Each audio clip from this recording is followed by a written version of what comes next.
यहाँ पर देखिए प्रश्न नंबर हमारे 81 से स्टार्ट है, पूछा गया है 81 नंबर। किस हड़प्पा कालीन पुरा स्थल से जुते हुए खेत के साक्ष्य प्राप्त हुए हैं? यहाँ पर देखिए आपको बताना है किस हड़प्पा कालीन पुरा स्थल से जुते हुए खेत के साक्ष्य प्राप्त हुए। यहाँ पर जवाब हमारे बीच आ चुका है और यहाँ पर बताया जा रहा है कालीबंगा नामक हड़प्पा कालीन। बिल्कुल सही है, कालीबंगा नामक जो आपका हड़प्पा कालीन पुरा स्थल है, वहीं से आपके जुते हुए खेत प्राप्त हुए हैं। ऑप्शन नंबर यहाँ पे आपका बी नंबर बिल्कुल करेक्ट आंसर आपका यहाँ पर होगा। हाँ, बिल्कुल सही जवाब दिया गया। अगला प्रश्न बताइए। देखिए बहुत ही आसान प्रश्न पूछा गया है 82 नंबर। और 82 नंबर में देखिए आपको बताना है तूतीय हिंद के नाम से विख्यात अमीर खुसरो का जन्म कहां पर हुआ था? यहां पर देखिए 82 नंबर का जवाब हमारे बीच बिल्कुल सही दिया गया है, अमीर खुसरो, है ना। अमीर खुसरो को तोतीय हिंद के नाम से जानते हैं, ये इनका उपनाम है। लेकिन पूछा गया इनका जन्म कहां हुआ था, तो इनका जन्म आपको बताना है कहां पर हुआ था। हाँ, यहां पर देखिए आपका जवाब क्या होगा। देखिए यहाँ पर 82 नंबर में आपका जवाब यहाँ पर क्या होगा, पटियाली। पटियाला नहीं, पटियाली होगा। Option number B. पटियाली है कहाँ? ये उत्तर प्रदेश के कासगंज, उत्तर प्रदेश के कासगंज जिले में स्थित है, ठीक है ना। उत्तर प्रदेश का ही है कासगंज जिला, वहीं पर आपका स्थित है। अमीर खुसरो को सितार एवं तबले का आविष्कार भी माना जाता है, आविष्कारक भी माना जाता है। सितार और तबले का, ये भी आपको याद रखना है, सितार और तबले का, सितार और तबले का आविष्कारक भी आपका माना जाता है। अगला प्रश्न है हमारा, और यहां पर देखिए आपको बताना है 1857 ईस्वी के किस क्रांतिकारी का नाम रामचंद्र पांडुरंग था। देखिए किस क्रांतिकारी का नाम, उपनाम कह सकते हैं। तो देखिए रामचंद्र पांडुरंग किसका नाम था, ये प्रश्न हमने कई बार कराया है। ये नाम था आपका तात्या टोपे का। तात्या टोपे जो कि नाना साहब के सहयोगी थे, ठीक है ना। गलती से इन्हें अंग्रेजों को सौंप दिया जाता है, जिन्हें इन्हें फांसी दे दी जाती है। ऑप्शन नंबर यहाँ पे आपका बी नंबर बिल्कुल करेक्ट आंसर आपका हो जाएगा। सिंधिया के जो सामंत थे मानसिंह, मानसिंह ने ही 1859 में, है ना, 1859 में धोखे से अंग्रेजों को सौंप देते हैं और ग्वालियर में इनको फांसी दी जाती है। फांसी कहाँ पर दी जाती है, ग्वालियर। ये भी आपको याद रखना है, ग्वालियर यानी एमपी में पड़ता है आपका। फांसी यहाँ पर दे दी जाती है। अगला प्रश्न है, लाहौर षड्यंत्र कांड में भगत सिंह, राजगुरु और सुखदेव को फांसी कब दी गई थी? देखिए लाहौर षड्यंत्र कांड में अगर हम बात करेंगे तो ये फांसी दी गई थी आपकी, हाँ बिल्कुल सही जवाब दिया गया 23 मार्च 1931, बिल्कुल सही। ऑप्शन नंबर यहाँ पे ए होगा। अगला प्रश्न है, एंथ्रेसाइट कोयले का सर्वोत्तम प्रकार है, जबकि कोयले का सामान्य प्रकार निम्न में से कौन सा है? देखिए एंथ्रेसाइट हमने कई बार बताया, कोयले अगर पूछा जाता है सर्वोत्तम प्रकार तो आप एंथ्रेसाइट बताएंगे, लेकिन यहाँ पर पूछा गया है कोयले का सामान्य प्रकार, है ना। सामान्य प्रकार बताना निम्न में से कौन सा होगा। 85 नंबर का यहाँ पर जवाब बताया जा रहा है बिटुमिनस कोयला है, बिल्कुल सही है। ऑप्शन नंबर यहाँ पर आपका ए नंबर बिल्कुल करेक्ट आंसर आपका होगा। भारत का प्राचीनतम पर्वत निम्नलिखित में से कौन सा है? 86 नंबर में देखिए आपको जवाब देना है।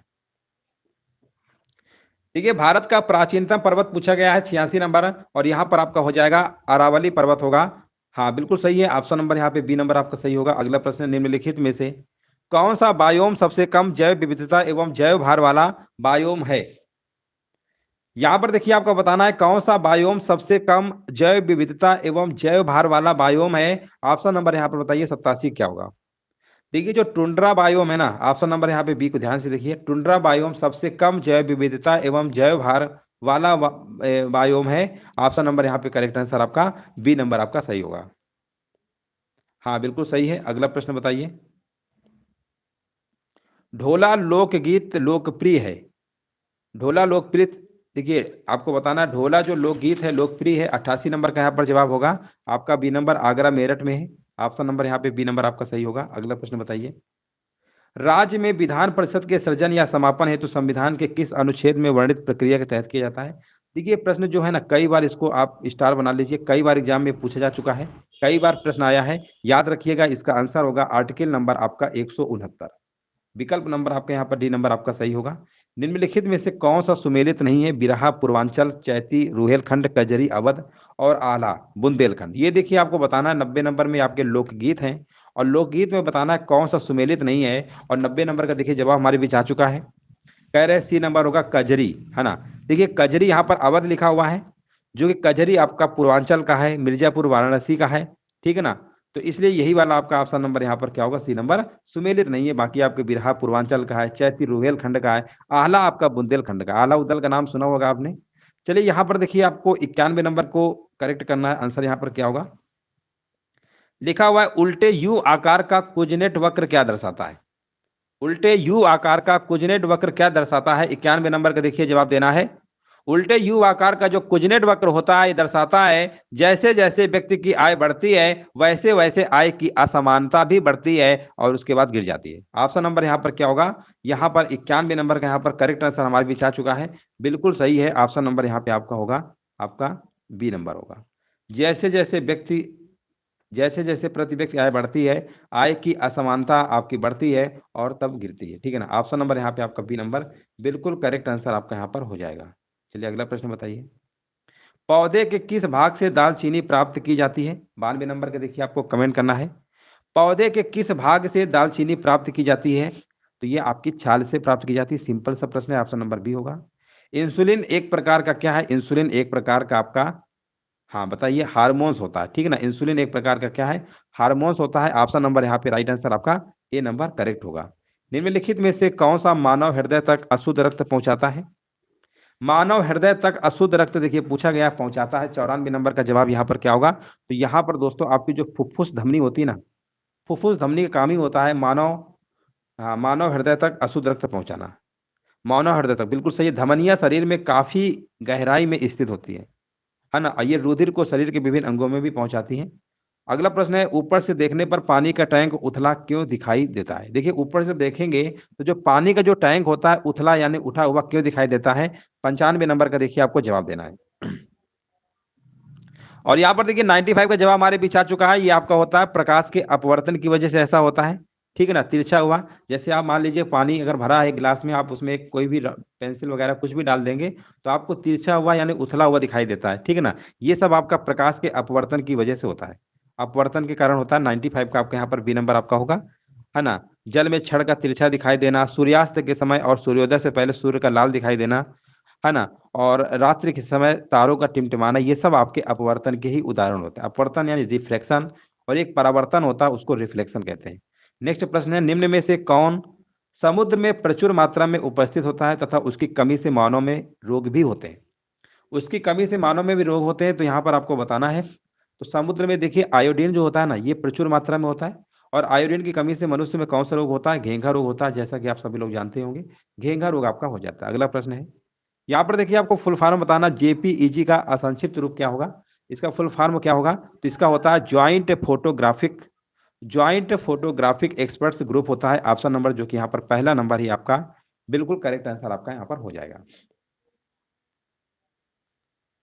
हाँ बिल्कुल सही है। अगला प्रश्न बताइए। यहाँ पर देखिए बताना, निम्नलिखित में से कौन एल्युमिनियम का अयस्क है?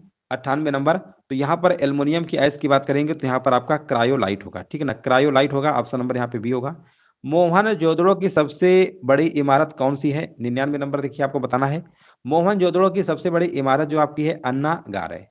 सिंधु सभ्यता के नगर मोहनजोदड़ो की सबसे बड़ी इमारत आपकी अन्नागार है। यहाँ पर आपको आंसर देना होगा विशाल अन्नागार। ऑप्शन नंबर यहाँ पे 99 का बी नंबर यहाँ पे बिल्कुल करेक्ट आंसर आपका यहाँ पर होगा। अगला प्रश्न है, यहाँ पर देखिए पूछा गया, कोई धन विधेयक लोकसभा के द्वारा स्वीकृति हो जाने के बाद राज्यसभा इसे अधिक से अधिक कितने दिन तक रोक सकती है? अब देखिए मान लीजिए कोई विधेयक है, लोकसभा के द्वारा पारित हो गया, अब राज्यसभा के पास गया, अब राज्यसभा ने सोचा भैया इसको कुछ दिन तक नहीं, मतलब अपने पास ही रोक लेते हैं, नहीं उसको आगे भेजते, तो कितने दिन तक मतलब मैक्सिमम रोक सकते हैं? ये भी आपका रूल बनाया गया, ऐसा नहीं कि आप इसको रख ही लें, है ना।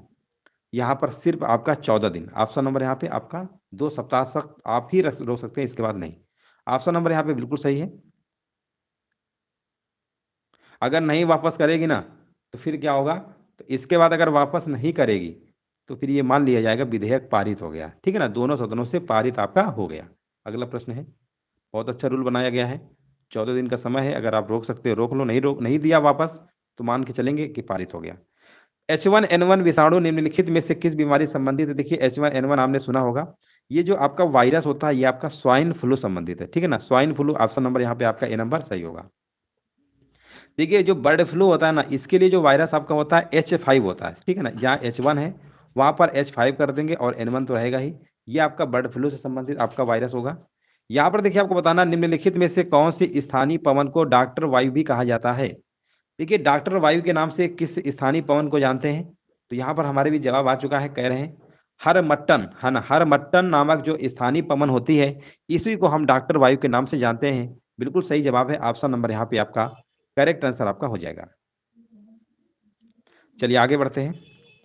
देखिए ये हवाएं जो होती है ना, गिनी तट पर नम उष्मा से लोगों को आराम भी पहुंचाती है, और वहां जलवायु क्या होती है, स्वास्थ्यप्रद हो जाती है, इसीलिए इसको हम डॉक्टर वायु के नाम से जानते हैं, हरमट्टनम, याद रखेंगे, हरमट्टनम। अगला प्रश्न है, निम्नलिखित में से कौन संसद के दोनों सदनों में से किसी भी सदन की कार्यवाही में भाग ले सकता है? मतलब यहां पर आपको बताना है कौन संसद के दोनों सदनों में से किसी भी सदन की कार्यवाही में भाग ले सकता है। 103 नंबर का यहां पर जवाब होगा आर्टिकल नंबर आपका 76 जो बताया जाता है अटॉर्नी जनरल। भारत के जो अटॉर्नी जनरल है, महान्यायवादी जिसे आप कहते हैं, हाँ बिल्कुल, यहाँ पर देखिए इनकी नियुक्ति राष्ट्रपति के द्वारा होती है, बिल्कुल सही है ना, बिल्कुल सही है।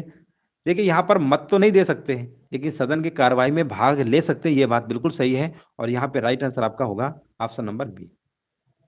अगला प्रश्न देखिए, बताइए भारत का एकमात्र शीत मरुस्थल कौन सा है? 104 नंबर। तो भारत का एकमात्र शीत मरुस्थल आपका लद्दाख है, ऑप्शन नंबर यहाँ पे आपका ए नंबर सही होगा। अगला प्रश्न बताइए जैन धर्म के प्रथम तीर्थकर कौन थे? 105 नंबर का देखिए आपको जवाब देना है। जैन धर्म के प्रथम तीर्थकर कौन थे? यहाँ पर 105 नंबर का जवाब होगा। जैन धर्म की अगर हम बात करेंगे तो आपके यहाँ पर 24 तीर्थकर हुए, और प्रथम की बात हो रही तो प्रथम आपके थे ऋषभ देव थे, याद रखिएगा ऋषभ देव। ऑप्शन नंबर यहाँ पे आपका सी नंबर, 105 नंबर का सी बिल्कुल सही जवाब दिया गया। योजना अवकाश की अवधि क्या संबंध क्या है? योजना अवकाश की अवधि का संबंध देखिए बताना, 106 नंबर का यहाँ पर जवाब क्या होगा?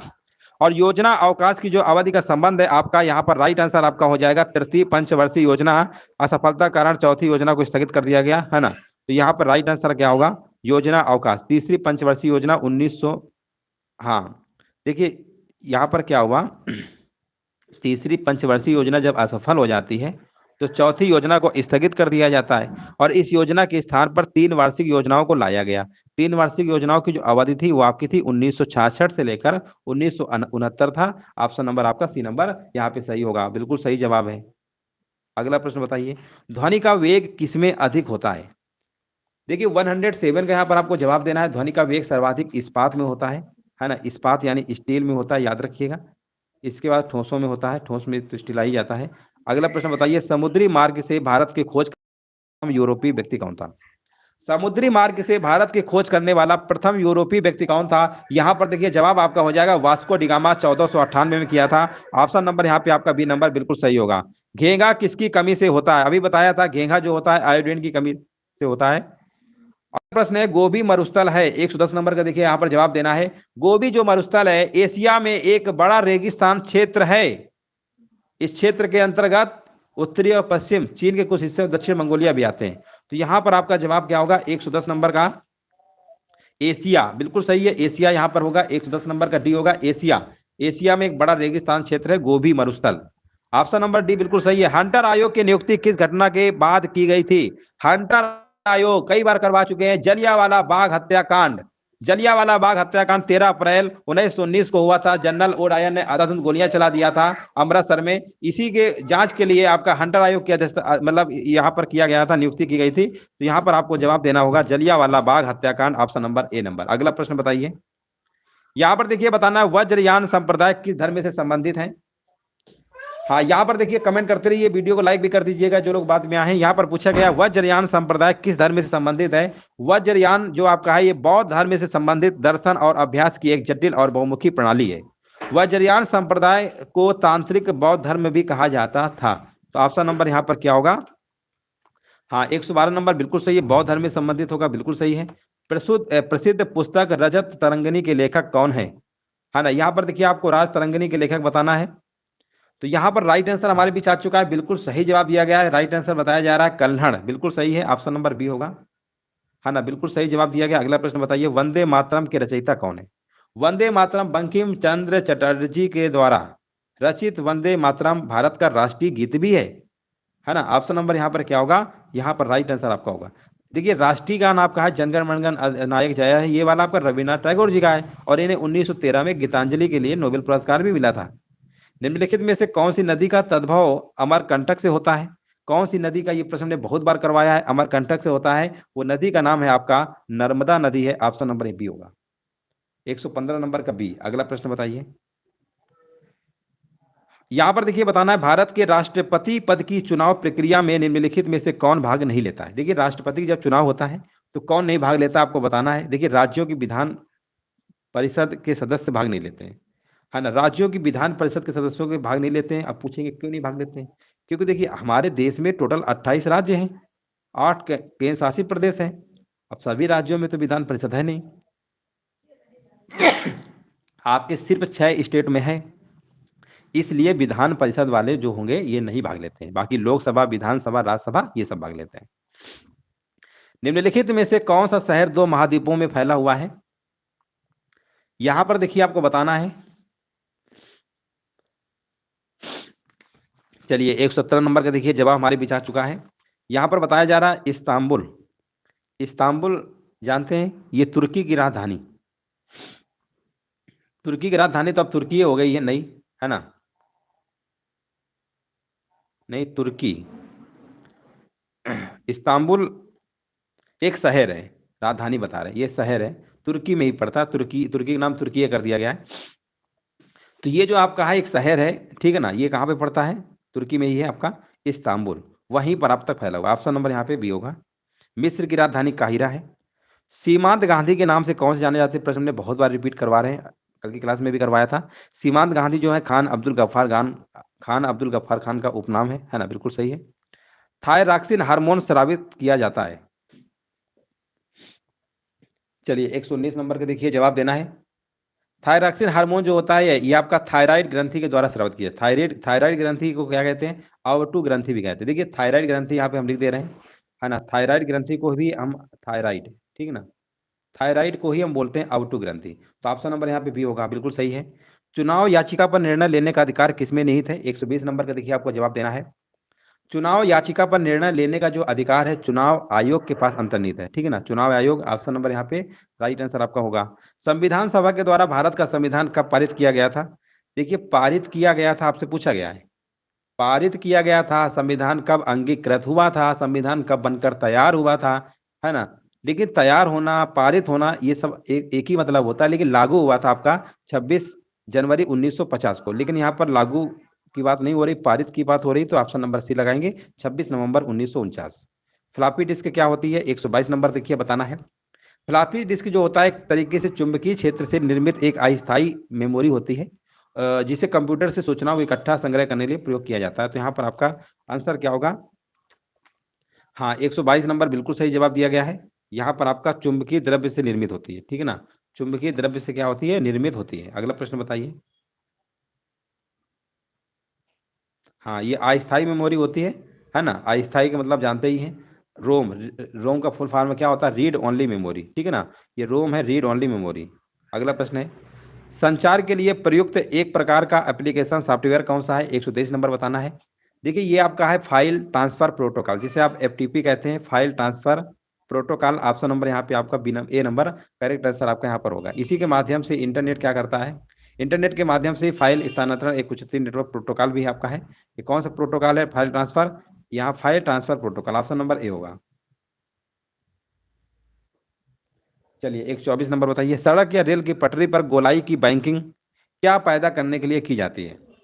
सड़क या रेल की पटरी पर गोलाई की बैंकिंग क्या पैदा करने के लिए की जाती है। 124 नंबर, तो ये की जाती है आपका अभिकेंद्री बल। अभिकेंद्री बल एक होता है अपकेंद्री बल, है ना, तो यहाँ पर अभिकेंद्री बल होगा जो केंद्र के अंदर की ओर लगता है। अभिकेंद्री बल आपने देखा होगा, जैसे दूध से दही निकालने की मशीन वगैरह सब होती है ना, ये सब आपकी अपकेंद्री बल में काम करता है आपका। आगे बढ़ते हैं। सूर्य में ऊर्जा स्रोत है, यहाँ पर देखिए आपको बताना है सूर्य में ऊर्जा स्रोत है। 125 नंबर, तो देखिए नाभिकीय संलयन जानते ही हैं, और नाभिकीय संलयन में आपका हाइड्रोजन और हीलियम तो होना ही चाहिए। तो यहाँ पे आपका क्या होगा, नाभिकीय संलयन, इसमें हाइड्रोजन हीलियम का ही पूरा होता है सूर्य। सूर्य में ऊर्जा का स्रोत, ठीक है ना, नाभिकीय संलयन, नाभिकीय संलयन में, हाँ बिल्कुल सही है। देखिए सूर्य केंद्र में क्या होता है, 4 हाइड्रोजन नाभिक और 1 हीलियम नाभिक निर्माण कर देते हैं, ठीक है ना। तो यहाँ पर मुख्य स्रोत आपका नाभिकीय संलयन ही होगा। आगे बढ़ते हैं, नाभिकीय संलयन की क्रिया। बिना एंजाइम वाला पाचक रस यहाँ पर कौन सा है। बिना एंजाइम वाला पाचक रस बताया जा रहा है 126 नंबर का, कह रहे हैं यकृत, यकृत पित्त रस। देखिए पित्त जो रस होता है यकृत द्वारा स्रावित पाचक रस है। पित्त रस में कोई एंजाइम नहीं पाया जाता, ठीक है ना, पित्त रस में कोई एंजाइम नहीं पाया जाता, ऑप्शन नंबर ए होगा। नहीं नहीं, आंत रस नहीं होगा। देखिए पित्त क्या बताया, ये यकृत द्वारा होता है, ठीक है ना, यकृत द्वारा एक तरीके से स्रावित पाचक रस होता है, लेकिन पित्त रस में कोई एंजाइम नहीं पाया जाता है।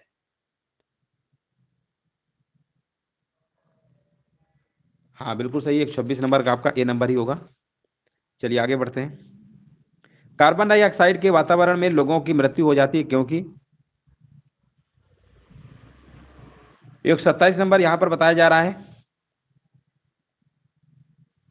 हाँ यहां पर देखिए आपको बताना है 127 नंबर जवाब क्या होगा। हाँ बिल्कुल सही है। ये देखिए ऑक्सीजन न मिलने के कारण रक्त में क्या होता है, Hg यानी पारा, पारा मरकरी होता है, इसकी मात्रा बढ़ जाती है जिससे मृत्यु हो जाती है। ऑप्शन नंबर यहाँ पे आपका सी नंबर होगा। अगला प्रश्न बताइए। दिन के समय औद्योगिक क्षेत्र में अनुमत शोर का स्तर कितना है, 128 नंबर।